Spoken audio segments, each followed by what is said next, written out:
20절에서 32절 말씀입니다. 누가복음 15장 11절에서 32절 말씀입니다. 모두 11절을 합독하시겠습니다. 또 이르시되 어떤 사람에게 두 아들이 있는데 주강사 박윤석 목사님 나오셔서 헌금을 위한 기도와 아버지 사랑 그 품으로 라는 제목으로 말씀 전해 주시겠습니다. 많은 은혜 받으시기 바랍니다. 목사님 나오실 때 큰 박수로 환영하시겠습니다. 네.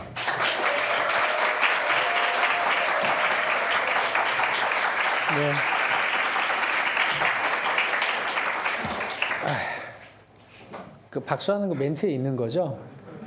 네. 아무튼 고맙습니다. 오늘도 뭐 제가 또 김주원 목사님이, 이지아 목사님이, 유효순 전사님이, 또 권정민 집사님께서, 또 병광 집사님, 김영숙 권사님, 또 변지수 회장님 비롯해서 많은 분들이 예물 드리셨습니다. 몇 분만 한번 제목을 소개해 볼까 합니다. 딱 뽑았는데 조건웅이에요, 하필. 하나님 3년 만에 예배가 회복되고 수련회를 허락해 주심에 감사드립니다. 하나님 이번 수련회를 결코 가볍게 여기지 않겠습니다. 세상에 돌아가 다시 한번 수련회를 통해서 받은 말씀들 기억하고 영적 전쟁에서 승리할 수 있는 힘을 주세요. 감사합니다. 사랑합니다. 멋있어요. 예. 자, 또 오늘 새벽에도 딱 걸렸었는데 오유미 청년. 청년의 때에 하나님이 기뻐하시는 태도와 또 아름다움으로 교회를 섬기게 해주세요. 돌아가는 발걸음도 언제나처럼 동행해 주세요. 오늘 밤에 올라가세요? 그렇구나. 네, 알겠어요. 또 김찬양 어디 있어요? 거기구나. 네. 둘째 날까지 무사히 인도해 주심 감사합니다. 위로가 있고 감사가 있는 결단이 있는 시간 되게 하소서 하고 예물 드리셨고, 김성곤 청년 어디 계세요? 네. 정원재 목사님하고 친척 사이, 그죠? 네. 하나님의 절대 진리의 말씀대로 살아가기 힘쓰는 제가 되도록 하여 주옵소서 하고 감사 소원의 연보를 드리셨습니다. 잠시 기도하겠습니다. 자비하신 하나님, 자신의 시간을 드리고 또 우리 청년들 자신의 물질을 들여서 이곳 귀한 수련 집회까지 이룰 수 있도록 도와주신 은혜를 참 감사합니다. 이 밤에 하나님께서 베풀어 주신 은혜 잊지 아니하고 또 빈소 들고 오지 않고 하나님 앞에 귀한 예물들을 그 모든 마음을 담아서 하나님 앞에 올려드렸습니다. 주님 받아주시고 이 모든 소원대로 하나님께서 이루어 주시되 이 험한 세상 당신의 말씀으로 굳게 붙잡고 늘 승리하며 이 세상이 도무지 감당치 못할 믿음으로 날마다 이기고 또 이기는 귀한 멋진 청년들 될 수 있도록 인도하여 주옵소서. 예수님의 이름으로 기도합니다. 아멘. 2박 3일 굉장히 짧은 것 같아요. 그렇죠? 어제 왔는데 벌써 오늘이고 내일이면 또 가야 돼요. 해관교회에서 참 오셨죠. 해관교회 청년들 한번 손 들어 주시겠어요? 이쪽에 다 계시는구나. 거기서 여기까지 한 5시간 걸려요? 4시간 걸려요? 빠르구나. 한 5시간 걸릴 줄 알았는데. 아무튼 참여해 주셔서 너무 감사드리고. 항상 강사로 오면 이렇게 분에 넘치는 막 대접을 받고 사랑을 받고 막 그래요. 숙소에 가니까 이거 넥타이도 이렇게 입고 셔츠도 입고 문 두들겨 가지고 막 이렇게 떡꼬치 막 갖다 주고 예. 그래서 아무튼 분에 넘치는 사랑과 대접을 베풀어 주셔서 너무 감사합니다. 무엇보다도 변지수 회장님 엄마 리더십이 있는 것 같아요. 수련회 전부터 엄마처럼 자꾸 전화해서 막 챙겨요. 생긴 건 산적처럼 생겼는데 엄마 리더십이 있으신 것 같아요. 아주 세밀하고 자상한 면이 참 많은 것 같아요. 아무튼 너무너무 감사합니다. 왜 팬이 있잖아요. 유명한 사람들에는 그 팬클럽이 있는데 BTS가 아미든가요? 여기도 혹시 아미 계세요? 그거 함부로 건들면 안 되겠던데요. 그거 잘못 말했다면 큰일 나더라고요. 아무튼 유명한 사람들 주위에는 항상 많은 사람들이 있습니다. 주로 팬이라고 하는 사람들이 있는데 예수님께도 항상 많은 사람들이 쫓아다녔습니다. 예수님 주위에는 팬이 많았습니다. 그래서 어떤 사람은 넌 팬이냐 제자냐 뭐 이런 제목으로 책을 쓰기도 했었던 것 같습니다. 오늘 예수님께서 비유로 말씀을 하시는데 이 말씀을 하시는 그 모든 과정들 속에도 아주 특별한 팬들이 있었습니다. 그 15장 1절 말씀 한번 보시겠어요? 자, 15장 1절에 보면 어떤 팬들입니까? 모든 세리와 죄인들. 이 사람들이 말씀을 들으러 예수님 앞에 가까이 나아가는 사람들이었습니다. 여기 모든 세리와 죄인들은 당시로서는 경건하지 못한 사람들로 취급받았던 사람들입니다. 뭐 그렇다고 세련된 문화인이냐? 그렇지도 않은 사람들이었습니다. 사실상 평균 이하의 사람들로 취급받던 사람들이 모든 세리와 죄인들이었던 것입니다. 그처럼 유대 사회에서 늘 미움의 대상이 되고 또 멸시와 조롱을 받던 바로 그 세리와 죄인들이 가장 기뻐하면서 가장 듣기를 소원하는 분이 누구였냐? 예수님이셨고 그분의 말씀을 듣기 위해서 팬클럽을 형성했었던 겁니다. 근데 이 모습이 영 불편합니다. 못마땅합니다. 불편한 눈초리로 바라보면서 항상 뒤에서 수근수근 거리는 이제 그런 사람들도 또 있었습니다. 이 사람들이 곧 바리새인과 서기관들이었습니다. 그들은 수근거리면서 이 사람이 죄인을 영접하고 음식을 같이 먹는다라고 하면서 세리와 죄인들과 예수님까지 다 싸잡아서 비난하고 판단하는 사람들이었습니다. 그 3절 말씀에 보면 그 예수께서 그들에게 이 비유로 말씀하셨다라고 했습니다. 근데 그 앞에 이제 이해라는 말이 그 우리 그 번역에는 그 생략이 되어 있는데 이해라는 단어가 들어가 있습니다. 그러니까 1절에 모든 세리와 죄인들이 말씀을 들으러 가까이 나왔고 바리새인과 서기관들은 수근수근거리고 이 사람이 죄인을 영접하고 음식을 같이 먹는다 하고 수근거리는 말을 들으시고 그래서 비유로 말씀하신 겁니다.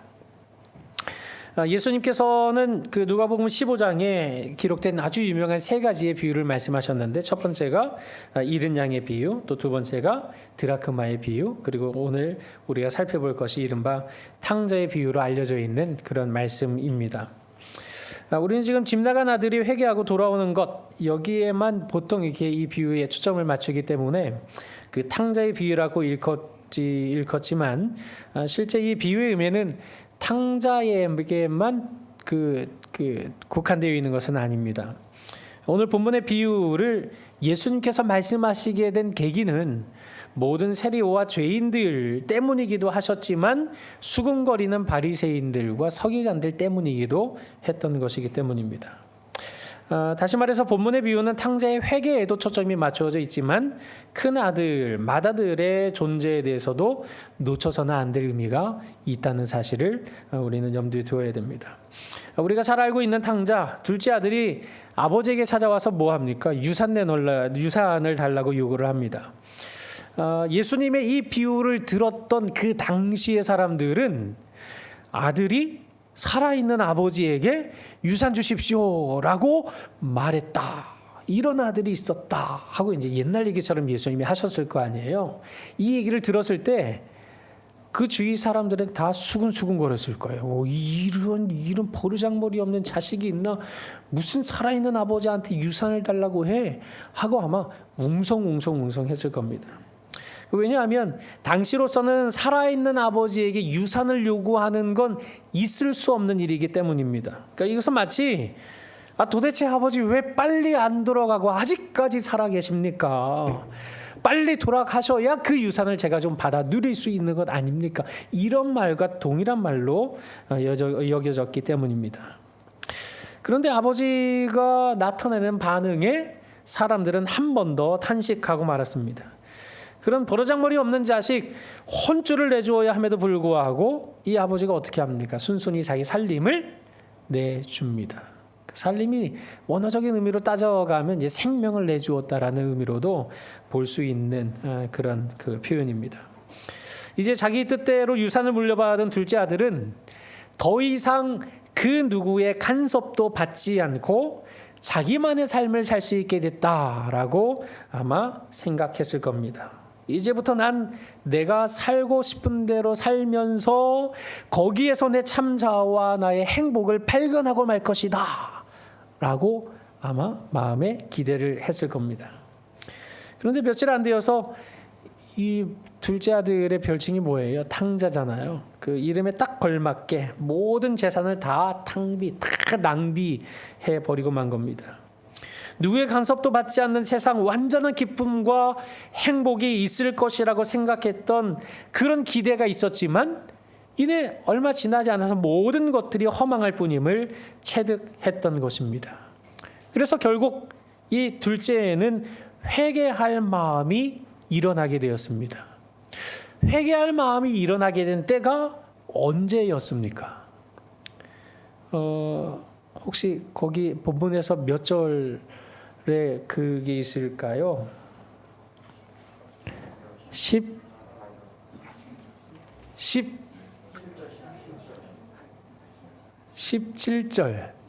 그 오진의 청년 어디 있어요? 네, 거기 계시는 몇 절일 것 같아요? 17절이래요. 네, 17절. 17절 한번 다 같이 읽어보실까요? 자, 시작. 이에 스스로 돌이켜 이르되 내 아버지에게는 양식이 풍족한 품꾼이 얼마나 많은가. 나는 여기서 줄여 죽는구나. 예. 지금 회개할 마음이 들어서게 된 것. 그것은 그의 인생에 완전히 허랑방탕해서 재산도 다 잃고 설상가상으로 크게 흉년까지 들어서 돼지 사료로 취급받던 쥐염 열매조차도 먹을 수 없는 형편에 이르게 되었을 때, 그때 회개할 마음이 일어난 겁니다. 말 그대로 나 자신이 지금 얼마나 비참한 상황인가, 내가 이런 비참한 상황 속에서 줄여 죽는구나라는 자기의 비참함을 깨닫게 되었을 때 회개할 마음이 일어난 겁니다. 아버지를 떠난 사실, 아버지의 집에는 하다못해 품꾼들조차도 양식이 풍족한데 나는 그 아버지의 품을 떠나서 여기서 굶어 죽는구나. 야, 내 인생 정말 비참한 신세가 되고 말았구나 를 깨닫게 되었을 때 회개할 마음이 일어났던 겁니다. 아버지의 곁에 있을 때와 떠나서 살 때의 결정적인 차이, 즉 줄여 죽는 것과 풍족히 사는 차이를 깨닫게 된 둘째 아들은 이제 아버지 집으로 돌아갈 마음의 작정을 하게 되었던 것입니다. 내가 하늘과 아버지께 지은 죄를 생각하면 도무지 낯을 들 수 없는 부끄러운 처지이지만 그럼에도 불구하고 아버지의 집으로 돌아간다면, 즉 그것은 아버지의 아들로서 들어가는 것이 아니라 아버지 집의 품꾼의 하나로 돌아가는 것일지라도 지금과는 비교도 할 수 없는 삶이 시작될 것을 깨닫고 결단하게 되었던 것입니다. 하나님 곁에서 멀어지는 것, 자유하면서 살 수 있을 것 같지만 실상은 결국 길 잃은 양 한 마리와 같이 되어서 찢겨 죽을 수밖에 없는 것입니다. 하나님을 떠나서 사는 삶, 뭔가 대단히 가치 있을 것처럼 생각이 되지만 잃어버린 드라크마의 비유 그대로 그 어디에도 사용할 가치가 없는 처지와 같은 존재가 될 뿐임을 우리는 잊지 말아야 되는 겁니다. 무슨 말입니까? 적지 않은 사람들이 하나님만 없으면, 성경만 없으면 그저 자기 마음대로 잘 살 수 있을 것이라고 생각을 하지만 그것이 얼마나 큰 착각인지를 우리는 바로 깨달아야 한다는 말입니다. 그 많은 사람들이 성경 없어도 하나님 없어도 돈만 있으면 내게 주어진 삶을, 인생을 좀 자유롭게 살 수 있지 않겠나. 그래서 비트코인도 사고 주식도 사고 그 사회생활 잘해가면서 이렇게 뭔가 이렇게 돈도 많이 벌려고 하고 뭐 이러는 거 아닙니까? 그런데 정말 돈 있으면 행복할까요? 그 목사는 많은 사람들 만나거든요. 돈 있다고 행복한 거 정말 아닌 것 같아요. 왜냐하면 돈 있으면 제일 먼저 하는 일이 담장 쌓는 일을 먼저 합니다. 그 돈 있는 사람 치고 목사가 가도 마음을 활짝 열고 자기 속 얘기 다 하는 사람이 정말 하나도 없어요. 돈 있다는 걸 알면 빼앗길까 봐 염려하고 내 돈을 누가 빼먹으려나 아닌가 하고 늘 사람을 의심하는 버릇들이 있는 것 같아요. 그 녹십자 회장이셨는데 그 수년 전에 그 작고 하셨죠. 전국 가셨는데 재산이 얼마나 많겠어요. 녹십자 회장인데 그 하루는 목사님을 불렀어요. 교회 목사님을. 목사님 내가 얼마 안 남은 것 같습니다. 내가 제정신일 때 그래도 교회를 위해서 뭐 한 굵은 획을 좀 긋고 가야 되겠는데 그 내가 가지고 있는 주식을 교회에 전부 다 양도하겠습니다. 내가 죽게 되었을 때 내가 소유한 모든 주식은 다 교회 소유입니다. 하고 그 자리에 이제 변호사도 와 있었던 거예요. 그래서 다 유언 남기고 거기에 공증하고 막 그런 이제 일들이 다 끝났어요. 그 회장님 하나님 부르셔서 가셨거든요. 어떤 일이 벌어졌는지 아세요? 그 아들들이 교회에 소송 걸었어요. 유산 반환 소송을 걸어왔어요. 그래서 변호사가 설명하고 유언도 보여주고 다 이렇게 법적인 자료 보여줬음에도 불구하고 취하하지 않고 그 소송을 끝까지 이어갔어요. 이분들의 목적은 다른 거 필요 없어요. 아버지 유언이고 뭐고 다 필요 없어요. 우리는 그 돈을 가지면 되는 거예요. 참 이런 기가 막힌 현실이거든요. 돈이 사람을 행복하게 만들 수 있는 절대적인 가치는 아닌 것 같아요. 강서구에 일어난 일, 실화탐사대에 보도된 거 혹시 알고 계세요? 그 어머니가 췌장암이 걸리셨어요. 그런데 약간 이제 치매까지 오셨어요. 그 이분이 그 젊을 때 30대 때 남편은 이미 떠났고 이분이 홀로 식당하고 음식 팔고 하면서 돈을 많이 열심히 버셨어요. 그래서 인천 계양구에 한 100평 정도 되는 땅에 이제 건물 하나 이렇게 올려놓은 뭐 그런 걸 이렇게 읽어 놓으셨나 봐요. 들여다보지도 않던 둘째와 넷째 아들이 그 어머니를 데리고 가버렸어요. 그 집에 이렇게 계실 때. 그래서 그 어머니 모시고 동사무소 가서 신분증 인감 그거 다 떼고 그 공증사무실 가서 유언장에 그 얼마 유산 누구누구한테 준다는 거 뭐 이런 것까지 다 남긴 거예요. 둘째 넷째한테만. 그런데 췌장암이셨거든요. 말기셨고 얼마 안 돼서 돌아가셨어요. 그런데 첫째와 셋째한테 장례 소식조차도 알리지 않고 돌아가시자 바로 빨리 화장되는 방법이 없느냐 해서 빨리 화장시켜버리고 끝내버린 사건이 실화탐사대에 보도된 적이 있어요. 돈 있으면 행복할 거라고 많이들 생각해요. 우리 아이들도 그런 생각 많이 해요. 아, 돈 많으면 좋겠다. 아, 이것도 사고 저것도 사면 좋겠다. 이런 얘기 참 많이 해요. 근데 시간이 지나고 세월이 지나면 지날수록 돈이 있어서 잘 살고 돈이 있어서 행복한 건 결코 아닌 걸 경험적으로 이렇게 알 수 있는 겁니다. 돈이 아니라 아버지를 떠난 삶이 정말로 비참하다는 걸 깨달아야 됩니다. 여러분들 비참함이라고 하는 게 도대체 뭔가요? 그 비참이라는 말은 원래 상태에서 떨어졌다는 얘기예요.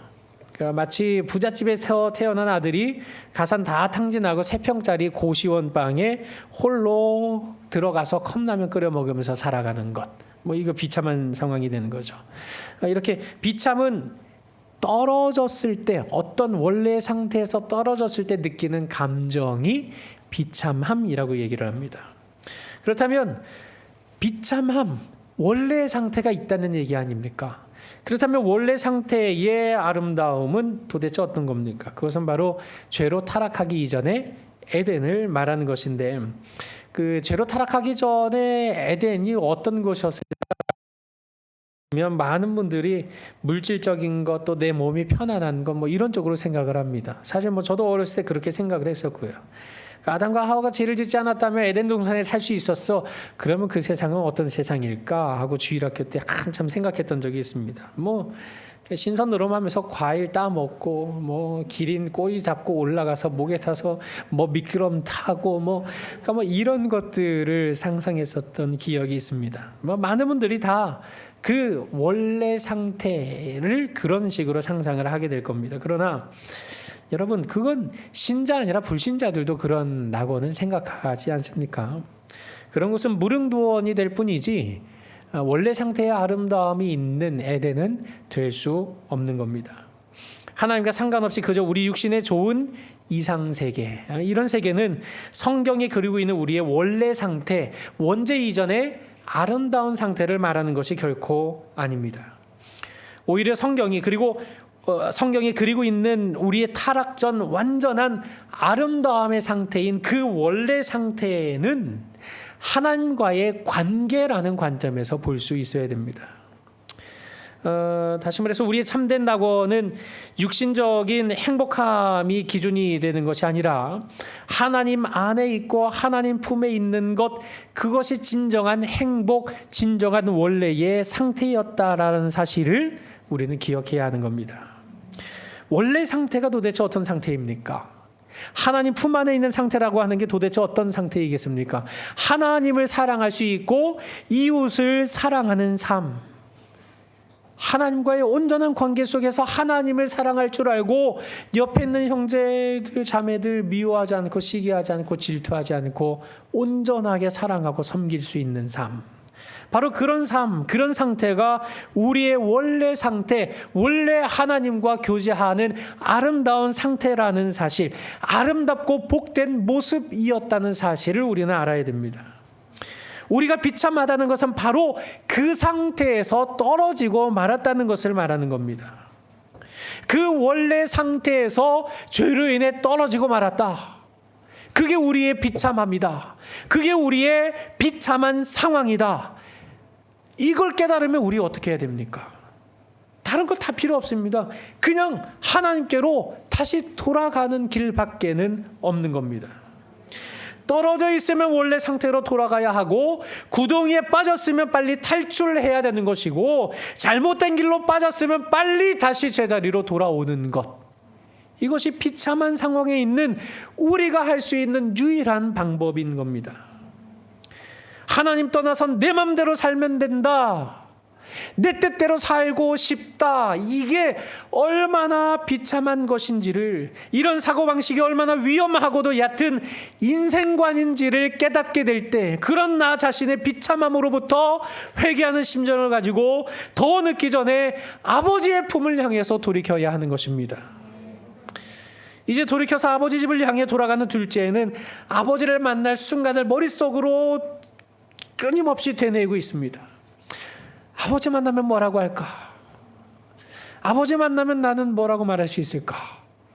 아버지 생명과도 같은 유산 다 물려받았는데 이거 다 탕진하고 말았는데 내가 무슨 낯으로 아버지를 볼 수 있을까? 그 아버지를 만나게 될 때 난 첫 번째 뭐라고 말하고 어떻게 말하고 어떻게 일을 풀어갈 수 있을까? 아마 수많은 고민을 했을 겁니다. 그래서 이 아들이 생각해낸 것이 18절과 19절에 기록이 되어 있습니다. 한번 같이 읽어보실까요? 시작.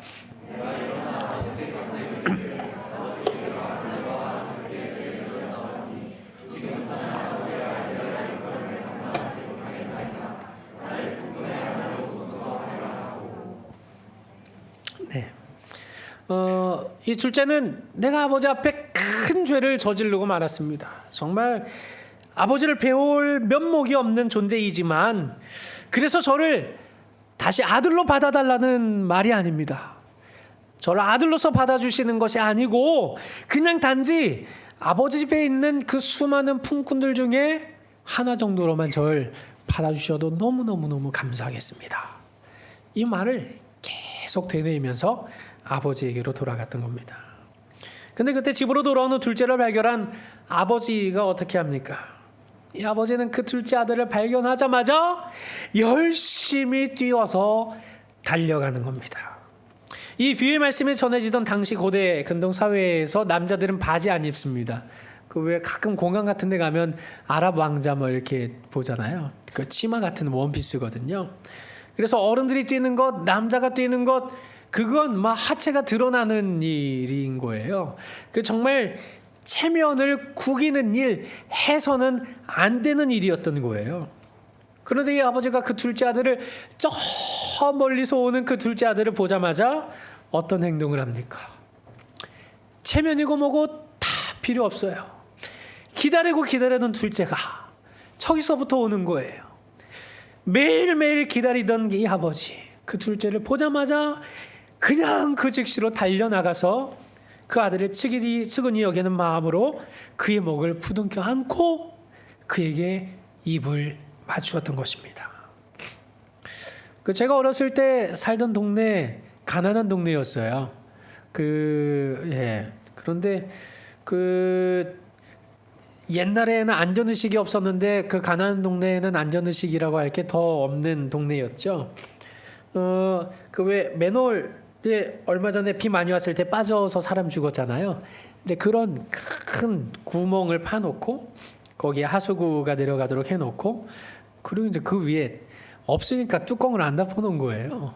근데 제가 몇 살 때인지는 잘 기억이 안 나요. 초등학교 입학 전인데 세발 자전거를 타고 막 신나게 가다가 그 구멍을 발견을 못하고 그 밑으로 쏙 빠져버렸어요. 다행히 하나님께서 정말 긍휼히 여겨주셔서 이 자전거가 그 구덩이 사이에 어떻게 탁 지레테처럼 껴버린 거예요. 그렇게 안 꼈으면 아마 저는 갔을걸요. 아마 지금 이렇게 수련회에서 못 만났을 거예요. 그런데 막 오물 막 이렇게 막 흘러 내려오죠. 거기에 푹 빠졌죠. 너무 아프기도 하고 너무 놀라기도 하고 그냥 뭐 울 수밖에 없는 상황이었어요. 그런데 그때 그 절체절명의 위기 속에서 제가 우는 소리를 누가 들으셨느냐? 작은 아버지가 들으셨어요. 그럼 얘가 어디서 우는 소리가 나는 거야? 하고 왔는데 제가 그 하수구에 빠져 있는 거죠. 그럼 어떻게 해요? 그 아버지가 작은 아버지 이렇게 절 끌어 건져 올려주셨어요. 되게 감사하겠죠. 근데 전 그때 상처받았어요. 마음에. 생명의 은혜이기는 하셨는데 제가 하수구에 빠졌잖아요. 냄새가 얼마나 났겠어요. 그러니까 작은 아버지 이렇게 너 어쩌다 거기 들어갔어? 하고 이렇게 끄집어봤는데 주셨는데 야 가까이 오지 마. 냄새 하는 그 말과 그 표정이 그 어린 마음에 얼마나 상처가 됐는지 몰라요. 그렇게 크게 상처받고 놀란 마음에 이게 뭐 울 수도 없고 안 울 수도 없고 하고 있는 그런 상황에 어머니가 보고 뛰쳐오신 거죠. 어머니는 어떻게 하셨을 것 같아요? 저를 그냥 안아주셨어요. 자기 옷이 지저분해지는 거 상관하지 않으셨어요. 냄새 나는 거 무슨 그게 문제가 되겠어요? 지금 내 아들이 죽다 살아났는데요. 그때 그렇게 안아주시고 너 윤석이 괜찮아? 어디 다친 데 없어?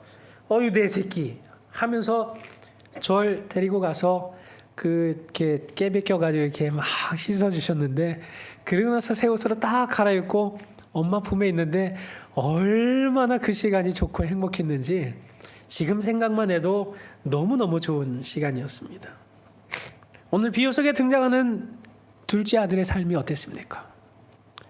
돼지우리에서 살았어요. 돼지 쥐염 열매 먹고 살았어요. 제대로 먹지도 못할 정도로 비참한 삶을 살았던 이 둘째가 아버지께로 돌아간다고 목욕제기하고 돌아올 리가 없지 않겠습니까? 얼마나 많이 냄새가 났을까요? 얼마나 지저분했을까요? 얼마나 녹차처럼 많은 시간을 길거리에서 허비했을까요?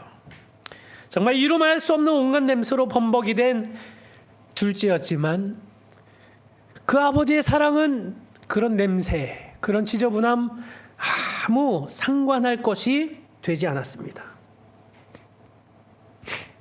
그저 둘째가 살아 돌아왔다는 이 한 가지 사실 때문에 다 상관없이 안고 그 목에 입을 맞추는 이런 사랑으로 나타났던 것입니다.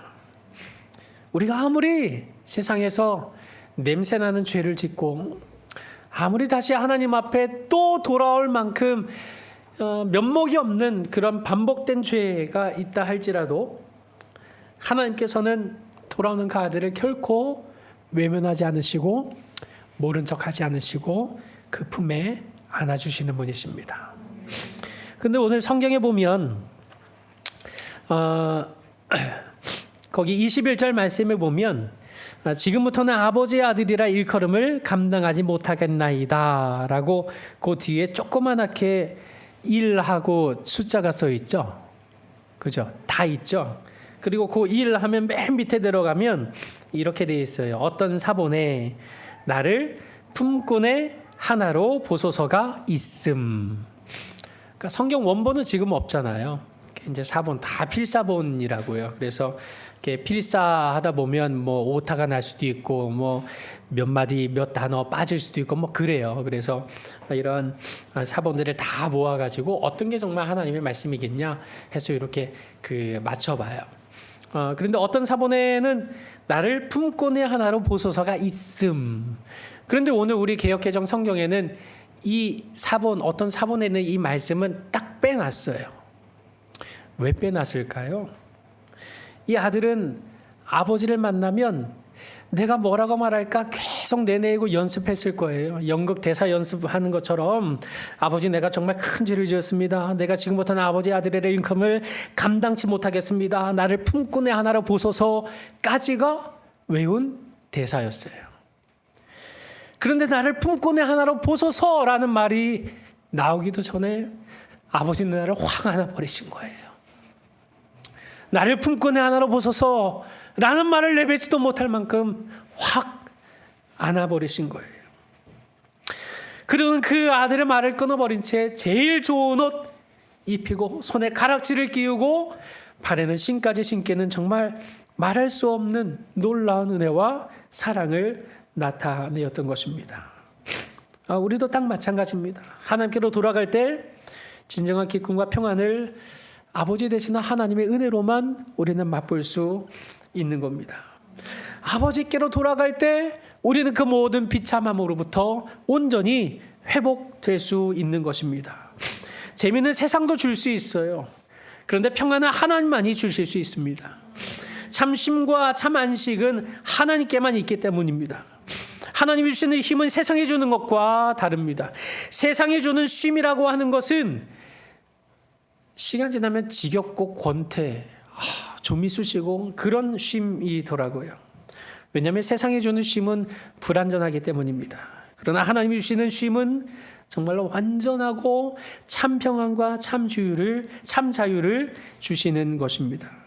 그러니 하나님을 떠나서 내 마음대로 살면 행복할 것 같다는 그런 헛된 꿈에서 깨어나서 자신이 죄로 인하여 얼마나 비참한 존재인가, 비참한 자리에 있는가를 깨닫고 바로 깨달은 그 자리에서부터 아버지의 사랑의 품으로 돌아와서 자신의 자리를 지켜내는 청년들이 되시기 바랍니다. 우리 또 한 가지 마다들에 대해서 한 번 더 우리 알아봐야 되겠습니다. 이처럼 아버지에게 큰 기쁨을 주었던 죄인의 회개에는 살찐 송아지를 잡는 잔치로까지 이어지게 됐습니다. 죄송해요. 잠시만요.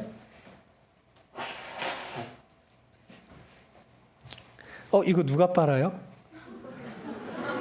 제가 빨게요. 순간 코를 풀고 나니까. 네. 아버지는 너무 좋죠. 살찐 송아지까지 잡았어요. 이 기쁨에 동참하지 못하고 있는 한 사람이 있었어요. 그게 바로 맏아들입니다. 25절에 보면 이 아들이 어디 있다가 지금 돌아와요? 밭에 있다가 돌아왔어요. 밭에 있다가 돌아올 만큼 이 맏아들은 아버지의 일을 정말 성실히 돕는 정말 멋쟁이 아들이었습니다.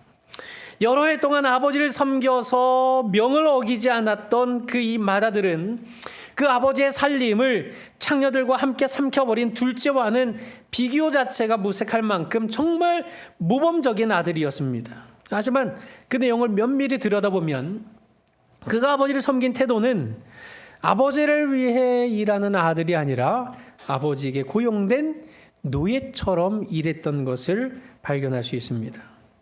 다시 말해서 맏아들은 아버지를 사랑하기 때문에 일했던 것이 아니라 오로지 의무감 때문에 그 일을 감당하고 있었던 겁니다.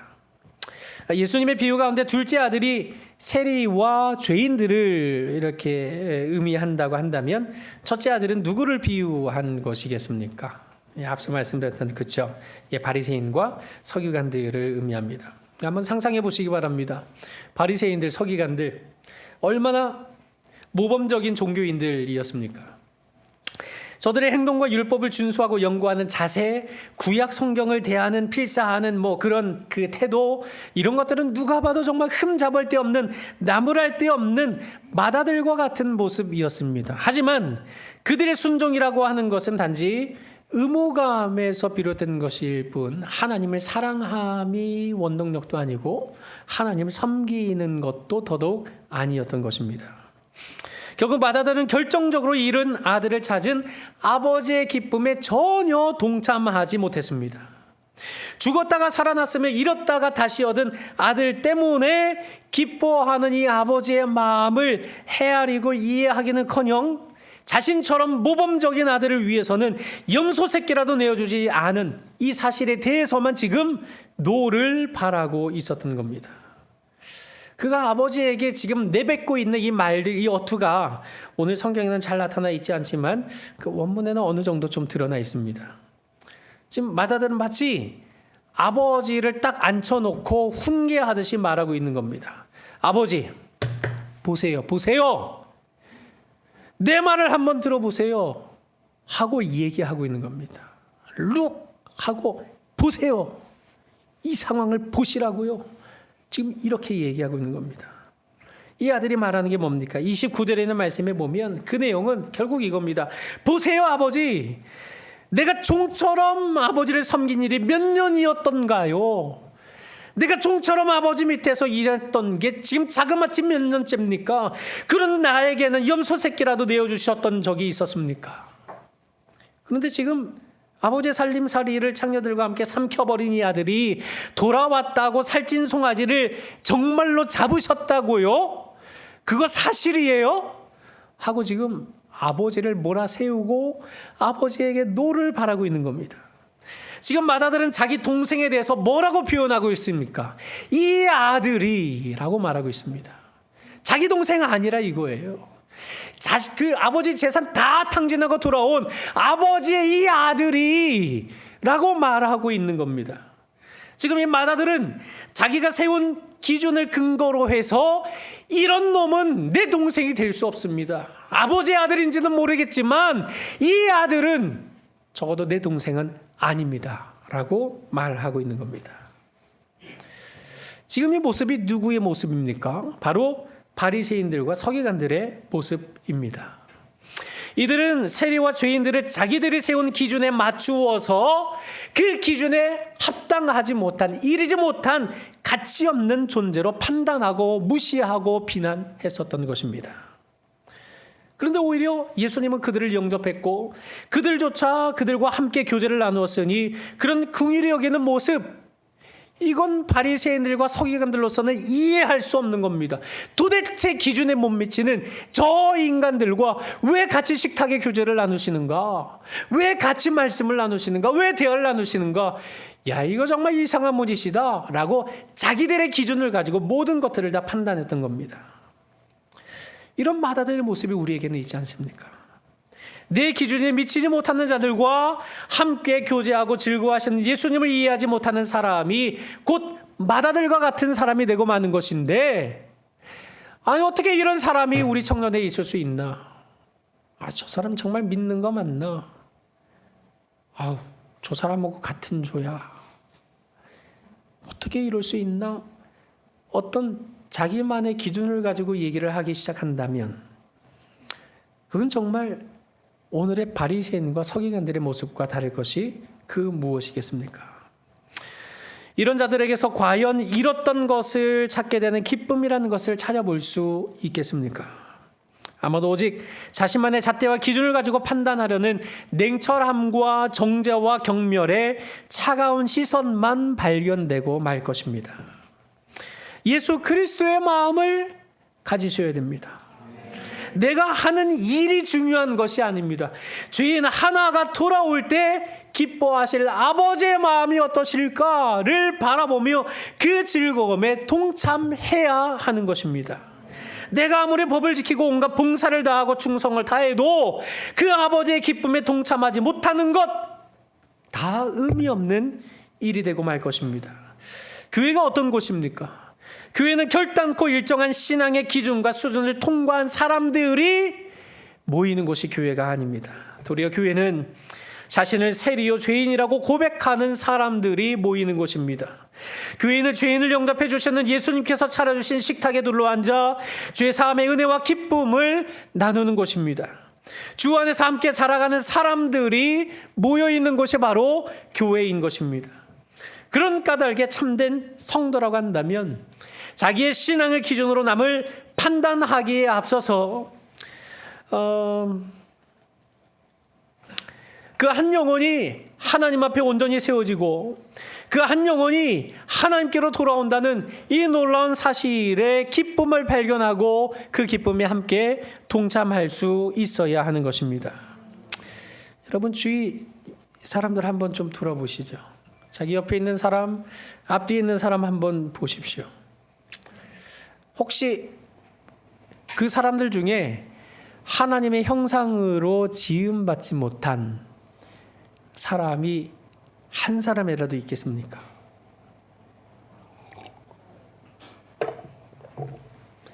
이 세상을 살아가는 모든 사람들은 이 안에 있는 사람이나 이 밖에 있는 사람이나 그 누구든지 하나님의 형상으로 지음받았다는 이 한 가지 사실만으로도 각 사람을 존중해 주어야 할 충분한 이유가 되지 않겠습니까? 교회는 정말 자격을 갖춘 사람들만의 모임이 결코 아닙니다. 자격 논할 수 있는 분은 오직 예수님 한 분뿐이십니다. 우리에게 맡겨진 일은 그저 하나님 나라에 보다 많은 사람들이 함께 참여해서 한 분은 하나님을 즐거워하고 기뻐하는 그 일에 동참하는 것, 그것이 우리가 해야 할 일인 것입니다. 임마누엘 청년 여러분, 아름다움이 무엇인가 오늘 아침에 얘기 나눴죠. 아름다움은 제 자리를 지키는 것이라고 말씀드렸습니다. 무엇이 나한테 옳고 그른지를 정할 수 있는 사람은 나뿐이야. 난 내가 살고 싶은 대로 살면서 거기서 내 참 자아와 행복을 발견할 거야 라고 외치는 둘째 아들처럼 날 좀 내버려 두세요 라고 소리치면서 하나님 밖에서, 말씀 밖에서 내 마음대로 살려고 발버둥치지 마시기 바랍니다. 하나님을 떠난 그 상황이 정말 비참한 상황이라는 것을 깨닫고 바로 그런 비참한 상황 속에 하나님 아버지의 품으로 돌아가는 길만이 나의 원 상태의 아름다움을 회복하는 길이라는 사실을 기억하시기 바랍니다. 또한 나는 아버지께 불순종한 적이 없어. 그러니 아버지도 내 인생의 모든 일을 내가 원하는 대로 해 주셔야만 해. 하나님은 내 뜻대로 움직여 주셔야만 해. 난 더 이상 희생할 수 없어. 난 더 이상 하나님 앞에서 이럴 수는 없어. 난 딱 여기까지야 라고 외치는 마다들과 같은 편협한 삶의 기준에서 벗어나서 아버지의 기쁨이 무엇인지를 깨닫고 그 즐거움에 동참할 줄 아는 청년이 되어야 합니다. 오늘 우리는 잃어버린 두 아들처럼 질주하고 있습니다. 어떤 경우는 둘째 아들처럼, 어떤 경우는 맏아들처럼 이렇게 죄를 향해서 질주하고 있는 삶을 살고 있는 우리들입니다. 여러분은 맏아들입니까? 둘째 아들입니까? 나는 어느 편에 속해 있는 존재입니까? 어떤 모습을 하고 있든지 간에 변함없는 한 가지의 사실은 죄인된 자신의 문제를 스스로 해결할 수 있는 사람은 아무도 없다는 것입니다. 자기만의 세상을 꿈꾸며 하나님을 떠난 둘째 같은 자의 삶을 산다 할지라도 또 한편으로 나름대로 순종하고 규율을 지키는 행동을 자기 의로 삼아서 스스로 구원하고자 하는 마다들과 같은 인생을 사는 자라고 할지라도 결코 자신의 죄악된 추악함을 스스로 정결케 할 수 있는 길이란 결단코 없는 것입니다. 그러나 죄인된 우리 자신의 모습을 해결하기 위해 이 땅에 우리를 위해 오신 진정한 형님이 계십니다. 그분은 기꺼이 자기 희생을 감당하셨을 뿐만 아니라 도리어 자기 전부를, 자기 생명을 내어놓으시기까지 죄인이 주께로 돌아옴을 기뻐하는 분이십니다. 그분이 누구십니까? 바로 예수 그리스도이십니다. 둘째 아들과 같이 완전한 독립을 선언하며 세상에서 탕진한 삶을 살았던 자를 다시 아들로 받아주시는 것도, 맏아들처럼 아버지께 모든 것을 순종하였으나 실상은 자기 의를 내세워 가면서 아버지에게 권리를 주장하며 분을 내는 자가 기쁨의 잔치에 참여할 수 있는 것도 바로 우리를 위해 이 땅에 오신 바로 예수님, 그분 은혜와 사랑으로 가능한 것입니다. 우리 아버지이신 하나님의 놀라운 사랑과 은혜 까닭에 도무지 아들이라 불릴 수 없는 우리가 하나님의 참된 자녀가 되었고, 우리의 진정한 형님이신 예수님의 희생 때문에 죄인 하나가 회개하여 돌아오는 기쁨의 잔치에 참여할 수 있게 된 이 사실을 가슴에 새기는 가운데 하나님의 사랑과 그 품 안에서 날마다 새로운 삶으로 살아가기를 다짐하는 모든 청년들이 되시기를 주님의 이름으로 간절히 축원합니다.